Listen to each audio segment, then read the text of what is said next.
True Crime South Africa is published in conjunction with Arena Holdings, publishers of Times Live, Business Live, Sowetan Live, and others. The opinions expressed in this podcast do not necessarily represent the views of Arena Holdings and its affiliates.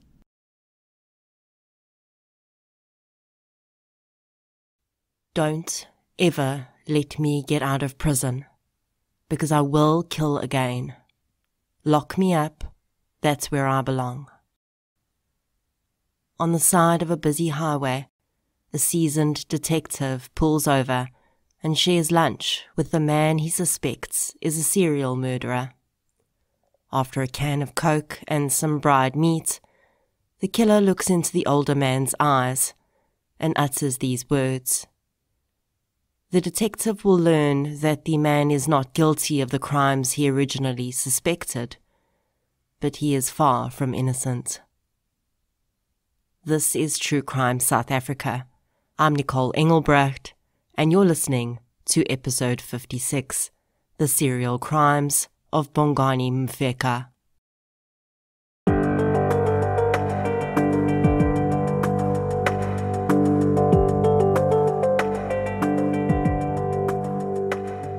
Before we get into today's episode, I'd like to thank our new Patreon supporters. A huge thank you goes out to Kaylee Ridge, Catherine Calnan, Adele Pfeiffer, Jane Greenwood, Hydra, Celeste Bauer, Michelle Byers Duplessis, Antonia Ellison, Melanie Hillier, Hayley Beth, Marlies Engelbrecht, Brenda S., Hannah Turner, and Jay Barnes for your support on Patreon, as well as Claire McKenzie and Ilka Zenskiralyi for your support on PayPal.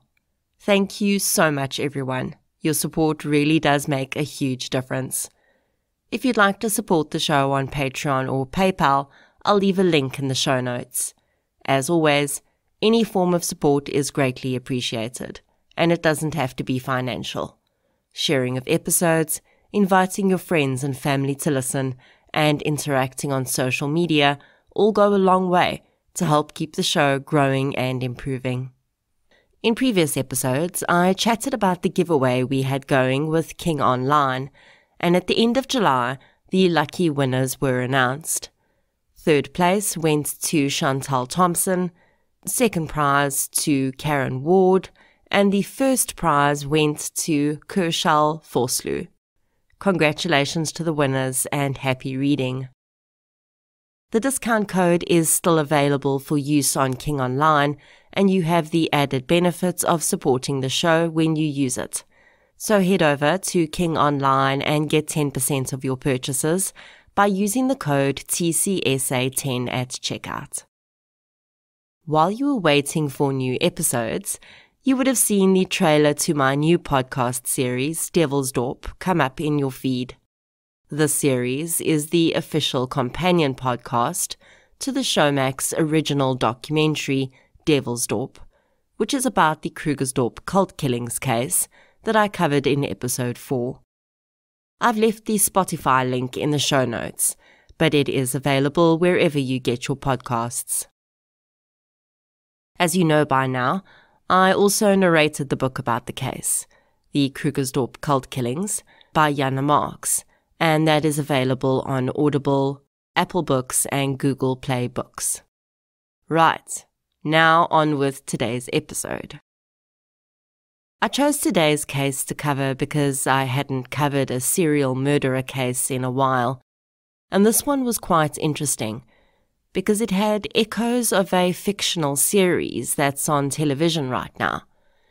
If you're watching Reika on Mnet, you might find some of the scenes I describe quite familiar, and I do think that the makers of the series probably drew from this case, as well as a few other serial cases in KwaZulu-Natal. This case is also quite interesting because the offender in question breaks many of these so-called rules we expect from serial offenders. In researching this case, I used 2 of Mickey Pistorius's books, Strangers on the Street and Catch Me a Killer. I also used Piet Bielefeld's book, Bielefeld, the dossier of a serial sleuth. There is unfortunately no published judgment online for this case, and many of the victims' names are unknown. Speaking of names, as I mentioned in a previous episode, I've taken the decision to no longer use the monikers given to certain offenders by the press. These monikers sensationalize their crimes, and all too often the offenders enjoy the names they're given. So I, at least, will no longer refer to serial murderers by their monikers. It's bad enough we don't even know the real names of some of his victims. He doesn't get to have a fancy nickname too.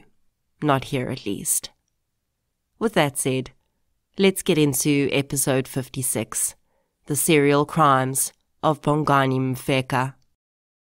The following episode may contain sensitive material, including descriptions of violence, sexual assault, or graphic descriptions of injuries to victims. If you feel you may be triggered by such material, please consider this before accessing our content. To access trauma counseling or services, please see the helpline information on our show notes. Bongani Mfeka was born in 1964 in Kranskop in KwaZulu-Natal. Kranskop is a small town situated on the edge of the Tukela River Valley.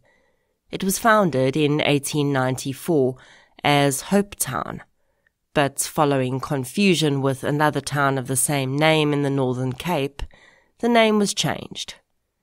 The name Kranskop was chosen because of the two cliff faces that rise 1,175 meters above the Tukela Valley near the town. The name is an Afrikaans word meaning cliffhead. The Kranskop rock formation has major significance in local Zulu legend. The Zulu name for the rock is Untumjambili.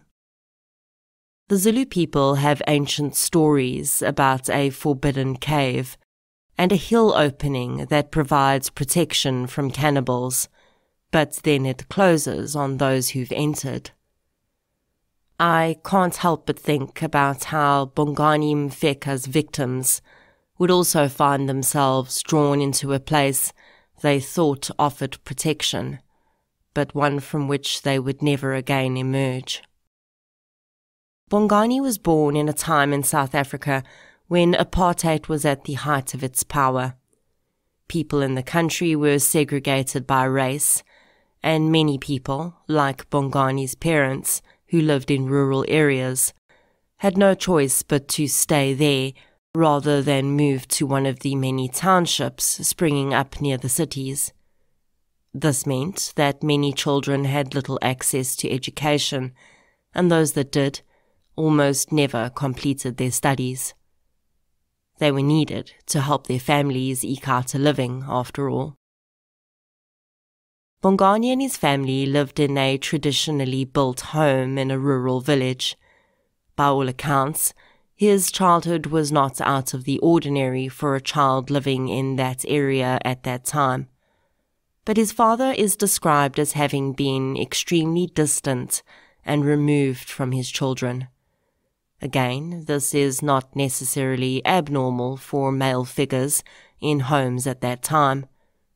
Bongani's mother, though, was allegedly excessively adoring towards her son. From what he would later tell psychologists, her attentions took mollycoddling to a whole new level.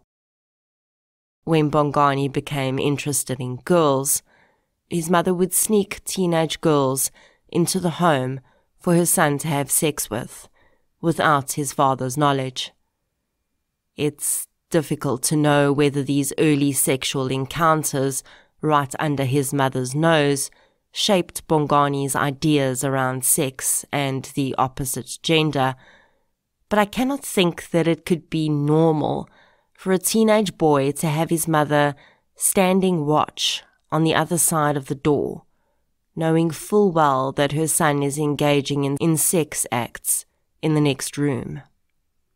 It's alleged that Bongani could not do anything without his mother's approval.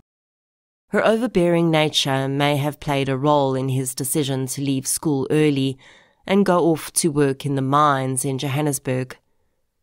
Bongani completed the equivalent of grade 10, and then in 1980 secured a job in Randfontein. For the next few years, Bongani would live in Randfontein and then travel back to KwaZulu-Natal at Easter and Christmas to visit his family. Bongani had a lot of women he referred to as his girlfriends. One woman was more permanent than the others, it seemed, and he had a child with this woman as well, but he never married her. It was a different woman, though, that would seemingly set off Bongani's darkest desires. In 1993, Bongani had been living with a woman for a year. You'll notice that I've not referred to the victim by her name, and I think that this is a good opportunity for me to address this point. For some reason, despite this case not being all that old in the grand scheme of things, there is not a record of all the victims' names. Some victims are named, but not all. Another thing that I think is pertinent to mention right now is one of the things that we don't usually see in serial murder cases that we do see with Bongani Mfeka, and that is the fact that he killed people he knew. Many of his victims were women that he knew well. They were either what he termed girlfriends, or women he'd formed a relationship with through other means. We don't see that a whole lot with serial murderers. Usually they'll target victims that they don't know or have little prior contact with, and that's one of the reasons they're often so hard to catch. But not Bongani.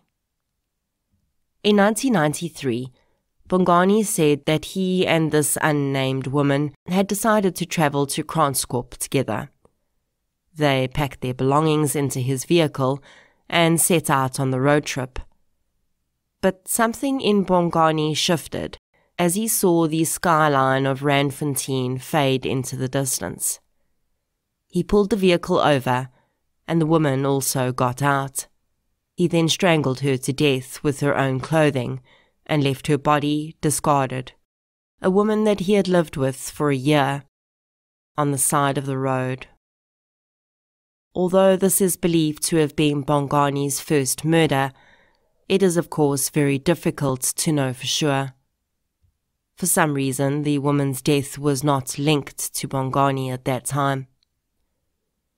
If this murder, after 13 years of having lived away from his family, essentially as an adult in a different province, seems arbitrarily sudden to you, then you're not alone.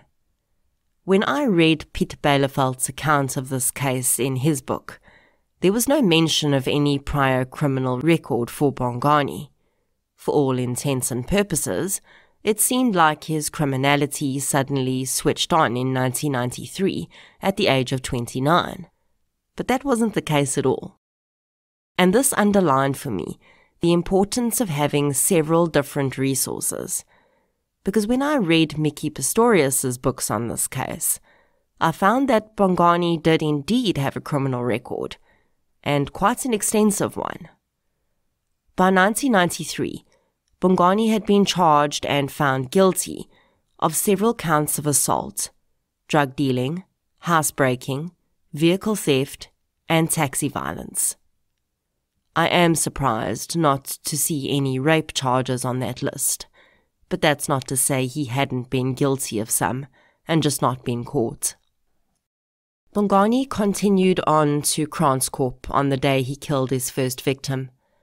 He spent time with his family, and no one seemed to question the fact that half his car contained someone else's belongings, despite him having no passenger. His first victim's belongings would remain at his parents' house in Kranskop. The following year, again, on his way to visit his parents in Kranskop, Bongani picked up a schoolgirl who was hitchhiking in Vrede, which is a town on the route from Johannesburg to KZN. The girl was also headed to KwaZulu-Natal for the holidays. He drove with the girl for hundreds of kilometers before pulling over and getting her out of the car. He raped her and strangled her to death, leaving her body on the side of the road. Although she would be discovered by a passerby, the girl's murder was not immediately linked to Bongani Mfeka. She is sadly nameless in all reports. I think it is at this point that I should discuss another thing that seems to make Bongani Mfeka different from other serial offenders. Most serial murderers will kill in a very specific geographical area. Generally, it will be an area they are familiar with and near where they live or where they work. Geographic profiling is a concept that was pioneered by Kim Rossmo and David Cantor, respectively from Canada and the UK. It works around the principle that serial offenders will commit their crimes within their comfort zones. Rossmo and Cantor actually developed software that law enforcement uses to plot an area in which they believe an offender may either work, live, or have some other very close connection, such as a childhood home, for instance. In his book, A Profiler's Diary, Dr. Gerard Labuschagne mentions using this software to aid serial cases he worked on during his time with the SAPS. This software was, of course, not in use in 1994, but even if it was, it may have been of little use, as Bongani killed in many different places. If we look a little closer, though, he's not as far from the standard pattern as he appears. Bongani was only ever in 2 places from the time he left his parents' home. He was either in Randfontein and surrounds for work, or he was in Kranskop with his parents. He went to his parents' home every Easter and every Christmas. He lived and worked in Randfontein for 15 years. That means that he drove the routes between Randfontein and Kranskop at least 60 times in that period, if not more. So really, that route between Johannesburg and KZN was his comfort zone. He would have known it intimately well. So it's actually not that strange that we would find his murder scenes scattered all along that route. There's something else that I wondered about here, and it may be a stretch, but hear me out. There seems to have been something about going to Kranskop that set Bongani off. Almost all his murders on the Johannesburg end were committed on days that he was heading off to his parents' home. The rest of his murders would be committed in Kranskop. We know that serial murderers often kill in times of stress, when they need a release to be able to cope with whatever is happening in their lives. That level of stress, of course, is different for each offender. Some are triggered by job losses, some by becoming parents for the first time, and others by rejection. I wonder if the stress of going to visit his parents was what set Bongani off. We know he spent most of his life trying to get his father to show him some form of approval, and the other half of his life trying to get out from under his domineering mother, while simultaneously adoring her. Now, I'm no psychologist, as you well know, but it really does seem to me that the knowledge that he had to go and spend time in Kranskop may have set off his desire to kill. Whatever it was that spurred Bongani Mfeka to kill, in 1995 he escalated enormously.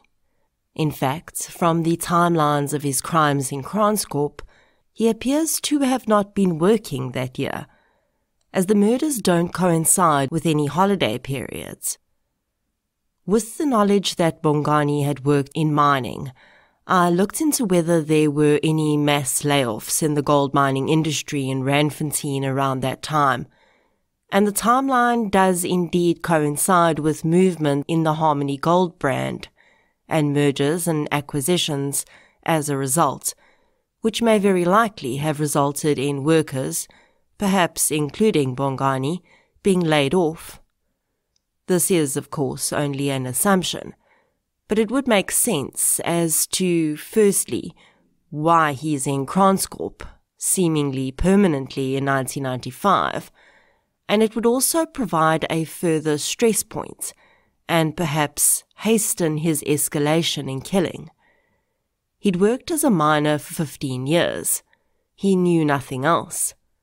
Simultaneously, South Africa was going through major political changes, which resulted in many more people moving around and looking for work. We know this political shift in South Africa's history to have been one of the triggers for the wave of serial murders we saw in the 90s in this country. By June 1995, Bongani Mfeka had a modus operandi in place. He would approach women, sometimes pretending to work as a salesman or a traffic officer. He would form a bond with these women, the time period of which would differ, but he courted some for weeks and even months before killing them. He often met these women at the taxi rank as they alighted their transportation from wherever they'd come. Many of these women did not know Kranskorp and hadn't lived there. They travelled there to look for work in the surrounding areas. I have no doubt that Bongani Mfeka knew this. He must have known that these women had left their families behind somewhere else. In a time without cell phones, no one would have been looking for them right away if they disappeared. He also knew that he could use the lure of work, as so many South African serial murderers do, to get them to trust him. Bongani Mfeka was a highly intelligent man. He also spoke English very well, which would likely have impressed the woman he met. He used all of this to his horrifying advantage. Somewhere between the 1st and the 5th of June 1995, Bongani called a woman that he'd been grooming. Her name was Babzile Mhlongo, and she travelled to the Kranskorp area from Stanger to look for work. Bongani had spent the prior few weeks gaining Babzile's trust. She'd even been to visit him at his home. But on the day in question, he told her that he had a job for her. The job, he claimed, was at Yammersdal Farm in Kranskorp, and the pair set out on foot, through the fields, toward the farm. Once they were within the boundaries of the farm, and Babzile could see the farm buildings in the distance, Bongani struck. As would become his M.O., he forced the woman onto the ground on her knees, so that she would be in a submissive position to him. He then wrapped a length of string around her neck and strangled her to death, before robbing her of 200 rand. By the time Babzile's remains were found, it was impossible to tell whether she'd been raped. Babzile Mhlongo is believed to have been Bongani's first murder victim in the Kranskorp area. Almost 6 months later, on the 21st of October 1995, Bongani spotted his next victim. Pilile Masuku had just gotten out of a taxi from Nkandla when the handsome and charming young man approached her, asking if she'd like some assistance finding work. Naturally, she agreed, and she'd spend at least 2 days living with Bongani, until some time between the 23rd of October and the 3rd of November, when he took her on an outing to the nearby Kubu River. At the river, he strangled Pilile with her own clothing. When her body was found on the 3rd of November, it was not possible to determine whether she'd been raped. While Pilile's body still lay next to the Kubu River, Bongani was already hunting again. Although this time he would pick the wrong woman, and she would ultimately become his undoing. Tolakele Kanyile met Mfeka on the 31st of October 1995 at the taxi rank. He promised to help her find employment, and she followed him out into the field, headed out toward Yammersdal farm. In a spot that was likely very close to where he'd killed his first victim, Bongani turned on Tolakele and started strangling her. The woman struggled violently, and he hit her with a piece of wood. Tolakele collapsed, and Bongani raped her. While he was raping her, though, he placed his hand over Tolakele's mouth to stop her from screaming. The brave young woman bit down on her attacker's hand so hard that she removed a chunk of flesh with her teeth. As Bongani writhed in pain and tried to stop the bleeding, Tolakele fled. She immediately reported the rape and attempted murder to the police. Bongani Mfeka, though injured, did not stop his rampage. In the 6 days that it would take police to arrest him, he managed to kill another 2 women in Kranskop. On the 2nd of November 1995, Bongani met Nono Shezi at the taxi rank. He again used the same employment ruse with the woman, and it worked. By this point, it seems that Bongani was no longer willing to spend time grooming his victims. He took Nono straight to the farm where he'd attacked Tolakele and murdered Babzile and strangled her to death with his belt. Although we cannot say for sure that Bongani had raped all of his murder victims, it is highly likely, I think, considering the survivors' accounts of what he did to her. Also, considering he had attempted to strangle Tolakele before raping her, also makes me think that he was probably raping these women post-mortem. At some time between the 31st of October and the 6th of November 1995, Bongani picked up Phumzile Phungula at the same taxi rank. He repeated exactly the same modus operandi with Phumzile, and she was strangled to death at Yammersdal farm. She would be his final victim. When Tolakele Kanyile reported the rape and attempted murder she had endured to the police, to their credit, they reacted quickly. Knowing that the woman had bitten her attacker's hand and caused a serious injury, which would no doubt require stitches, the detective in charge contacted all of the local clinics and gave them a description of the injury they needed to look out for. He instructed them to treat the offender as normal if he arrived for treatment, but to contact the police immediately.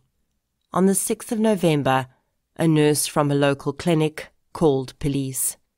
The man they were looking for, the one with the missing chunk out of his hand, was standing in their waiting room. Within minutes, police descended on the clinic and arrested Bongani Mfeka. I would like to mention that many media articles credit Piet Bielefeld with this clever piece of detective work, but he was not involved in the case at this stage. This was the work of one of the local Kranskop detectives, who is unfortunately unnamed. When Kranskop detectives attempted to interview Bongani about the rape and attempted murder charges, he refused to talk. He wouldn't just not talk about the crime. He refused to say a single word. So much so that police contacted his parents to find out if he had some sort of disability that stopped him from speaking. Tolakele knew very well that Bongani was not mute. He had, after all, used that silver tongue to lure her, almost to her death.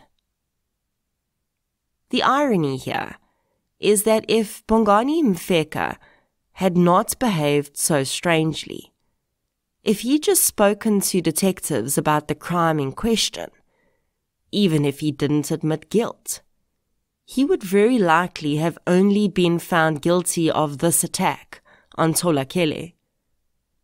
For that crime, he probably would have been given about 15 years in jail. He would have been out in 7.5 if he played his cards right in prison.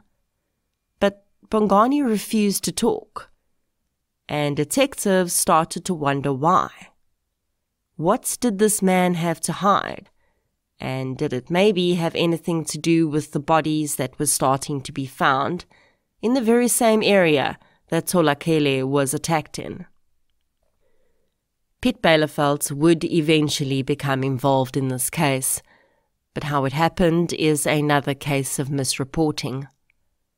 Some sources state that Piet Bielefeld was called in to interview Bongani because of his renowned interviewing skills, and while that would certainly be the case in other serial crimes, it was not the case here. The truth of how Bielefeld came to be on this case is revealed by comparing Mickey Pistorius' account to Piet Bielefeld's account, and also by understanding what was happening in Gauteng at the time. In 1996, Piet Bielefeld and Mickey Pistorius and her team were investigating another series of murders. The Nazareth series started in 1995 and would eventually culminate in a total of 17 murders. The modus operandi was that the killer would lure the victim away from a public space and rape and strangle them. Mickey Pistorius recounts in her book, Catch Me a Killer, how she'd been contacted by Kranskop police in 1995 before she started working on the Nazareth case. The KZN police wanted her to look at a few unsolved murders they had and confirm whether she thought they were part of a series. They also sent along the docket for one Bongani Mfeka, who was awaiting trial for 1 count of rape and attempted strangulation. At the time, Mickey confirmed that the unsolved murders did appear to be the work of the same offender, and she also agreed that Bongani Mfeka could be a strong suspect for those crimes. She instructed the police to keep her updated on the investigation. Then came Nazareth, and the number of victims started to climb. One day, Mickey Pistorius recounts Elmarie Myburg was looking through past dockets they'd been sent. Elmarie noticed that many of the victims in the Nazareth series were from KZN, and many of them had last been seen when they were headed to KZN. Myburg wondered if perhaps Bongani Mfeka was the Nazareth serial killer. Elmarie told Mickey, and considering the modus operandi was so similar, and the man had connections in both Johannesburg and KZN, they thought it was worth checking out. This was when Mickey Pistorius called Piet Bielefeld and asked if he would travel to KZN and speak with Bongani. At this point, Bongani was still refusing to cooperate. Kranskop police strongly believed that it was a serial murderer, though, and they hoped that DNA evidence would soon prove it. In the interim, Piet Bielefeld called and asked if he could collect their suspect for questioning. When Piet met Bongani Mfeka, he said the man presented as neat and polite. Bielefeld was known for not liking people eating in his car, but he made an exception this time as they set out on their journey to Gauteng. He bought a Coke and half a loaf of bread for Bongani and observed how the man fastidiously picked every single crumb from his clothes and the car around him. Piet's team members, including Detective Willem Steyn, had accompanied him on the trip. Near Van Renen's Pass, Bielefeld pulled into a rest area and the team set up a small braai to cook lunch.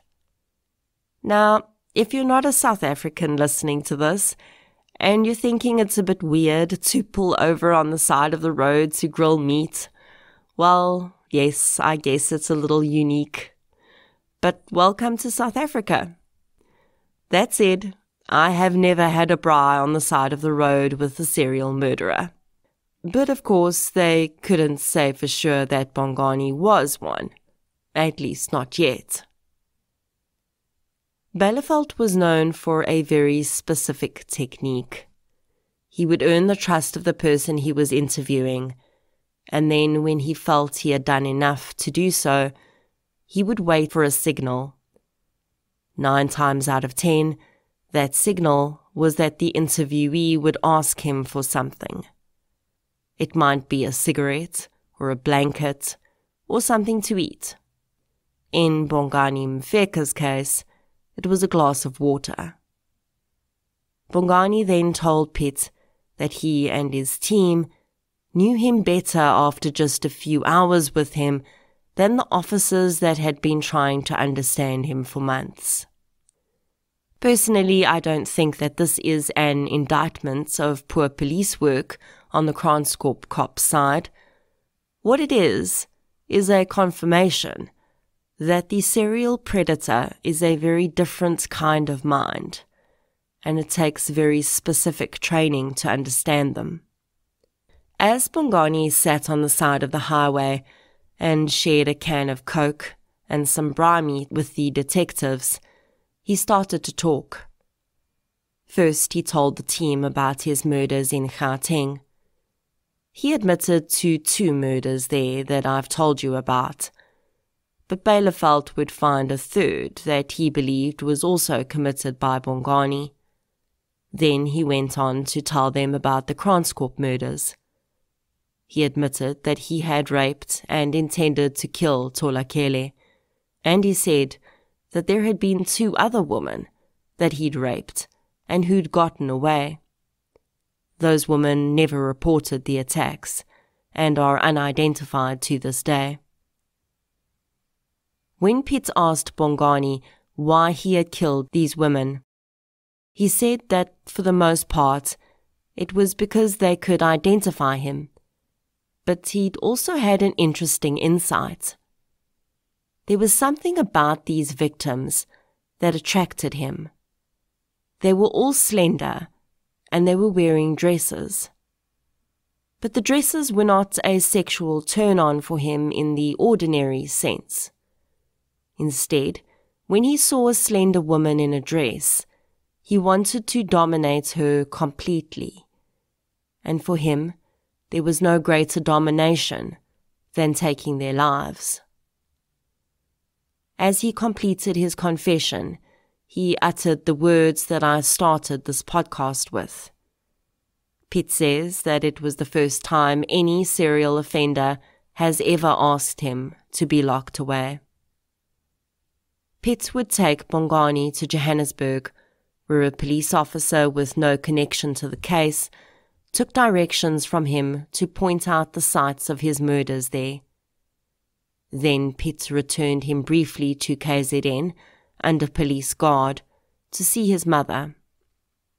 This is not the first time I've heard of Bielefeld doing this, and I think it's part of his strategy of gaining trust. I would think it probably also gives him insight into the offender to see his interactions with his family. Bielefeld watched as Bongani's mother came out to greet him. She held her son for a long time, and the cop couldn't help but notice that she was slender and wearing a dress. Bongani stayed outside with his mother for about an hour, and his father did not once come out to see him. As Bongani's trial date neared, he was charged with 8 counts of murder, 1 count of rape for Tolakele, and also with her attempted murder. Bielefeld got a call that Bongani was asking to speak with him alone. He says that Bongani asked him if he would testify, quote, on his side, end quote. Bielefeld was a bit taken aback and explained to the man that he was testifying for the state. Bongani nodded and said he understood. Quote, just tell them what I told you, that they should never let me go. If you do that, then you will be testifying for me. End quote. Again, a first for Bielefeld. But he did what the man asked. Bongani Mfeka pleaded guilty to all 8 counts of murder, the rape and the attempted murder. There was no need for a full-on trial, but Bielefeld testified in aggravation of sentence and told the court about Bongani's wish to never be released. In the run-up to Bongani's trial, DNA had proven once and for all that he was not the serial offender in Nasrec. That dubious title belonged to Lazarus Mazingane, who Bielefeld would also go on to help successfully convict. Also in this run-up, it would become clear that Bongani Mfeka had developed real affection for Piet Bielefeld. He seemed to see him as a father figure, and even asked the detective if he could clean his office for him, and so it came to be that every second week, Piet collected Bongani from his cell and brought him to his office to clean it. This is how Mickey Pistorius would eventually meet Bongani Mfeka as well. She arrived at Piet's offices to set up the ops room for the Nasrec crimes and the Wemapan series, which were running simultaneously. She found that 2 inmates had been brought in from the holding cells to assist in the setup. She'd been amazed at the one man's attention to detail and insistence at working as hard as he could to get things the way Piet wanted them. After the inmates left, Mickey asked Piet who the 2 men were, and learned that one of them was the very man her team had identified as a possible serial murderer in Kranskop. She arranged with Piet to interview Bongani after he was sentenced. While Bongani was still awaiting trial, a riot broke out in his prison housing block. Instead of helping the prisoners escape, or attempting to escape himself, it's alleged that Bongani worked with the prison guards to hold the prisoners back. When he was asked why he did this, he said that he was concerned that dangerous inmates would break into the office block next door and attack Piet Bielefeld. At sentencing, the judge took Bongani's plea into account and sentenced the man to 8 life terms. Bongani asked for just 2 things before being sent to his permanent correctional facility to start serving his sentence. He asked that the court remand him to a correctional centre that was close to Piet Bielefeld, and he asked that he be given the opportunity to say goodbye to the man. While he was granted the latter, the court did not grant him the former, and he was sent to a correctional facility in KZN where he would be closer to his family. Mickey Pistorius's findings, after having interviewed Bongani, was that the man was not a psychopath. She believed that the remorse he displayed was genuine, as was his desire to stay in prison so that he could no longer kill. When speaking with Mickey, he described his crimes as feeling like a dream. He claimed to not remember much about them at all.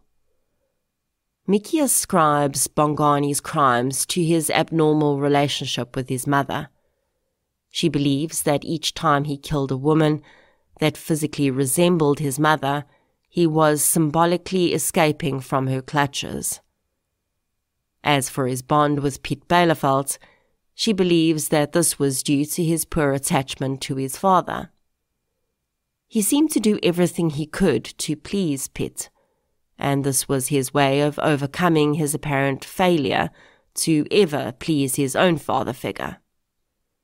It is important to remember that Miki Pistorius develops her theories around serial murder from the psychodynamic school of thought. This school of thought in psychology is heavily focused on the teachings of Sigmund Freud and relates a lot to how our parental figures seem to impact our psychology. This is in contrast to a psychologist like Gerard Labuschagne, who tends to lean more toward the systems theory of psychology. This school of thought believes that it is a system within which the individual operates, more so than the individual itself, that has influence.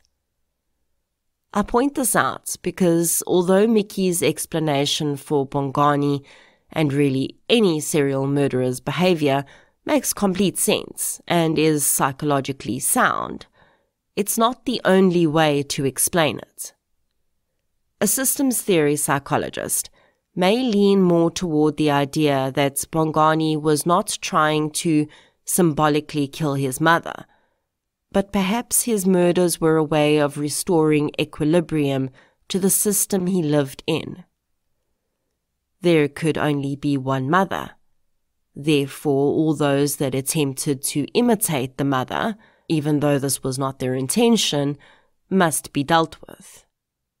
For a much better explanation of systems theory, you should listen to my interview with Gerard Labuschagne. I raise these different viewpoints simply because when we talk about serial offenders, we're very keen to know how they got to be the way they are. And childhood always seems to be the first port of call. So I think it's really important to note that not all theories support the idea that serial murderers are the product of their childhood. It can be, and often is, far more complex than that. When I was going through all of the ways that Bongani Mfeka was different, and all of the comments made about how his remorse is real and how he's asked to be locked away, I wondered for a moment if it would sound like I was trying to present this man as something other than what he is. And while I hope it doesn't come across that way, really, he is all of these things. Just like when we talk about victims, we don't have to pretend they were angels in life for it to mean that their murders were horrific and unjust. When we talk about murderers, I don't think we have to pretend that they are these one-dimensional beasts. Bongani Mfeka is a complex person, clearly. But the fact that he appears to have genuine remorse for this compulsion that he lived out doesn't mean he's any less guilty of his crimes. He may be remorseful, helpful, polite, neat, intelligent, and all of these things. But he's still viciously murdered 8 women and raped another 3. One side of the equation does not need to eclipse the other, but we do need both sides to see the whole picture. And that brings me to the thing that pains me the most about this case. We know a whole lot about Bongani Mfeka. So much so that we spend time wondering what to include and what to exclude. But we know almost nothing about his victims. We don't even know some of their names. And this happens so much with serial cases. And I know I harp on about it every time I cover a series, but it annoys me. So I want to ask anyone that is listening to this, that covers crime in the media, please, if heaven forbid you find yourself covering an active serial murder case, or one that has gone to trial, please take the time to find out the victims' names and publish them, so that future generations do not have the same issue. It sounds so unimportant, but it's not. It's hugely important. Maybe names are just labels that are slapped on us when we're born. But when you name someone or something, it gives them an identity. And I feel like when you take that person's name away, you strip away their humanity again. We name things that we love. We name our pets, and some people even name their cars. That's how important names are to human beings. And not only are these victims being cut down in waves of horrific violence, but now we can't even say their names. I don't know, call me crazy, but the focus has to switch at some point. It may as well be now. 8 women met a smiling stranger. 8 women trusted that man or learned to trust him over time. And 8 women were brutalized, strangled, and left to die. Their lives snatched away because one person thought that it was his right. But thanks to a single woman's bravery and strength, he was put where even he knows he belongs. So even if I don't have all the names, I'll end this episode with those that I do have. Babzile Mhlongo, Pilile Masuku, Nono Shezi, Umuzila Pungula, and the 4 unidentified women. Rest in peace. Tolakele Kanyile, thank you for your bravery.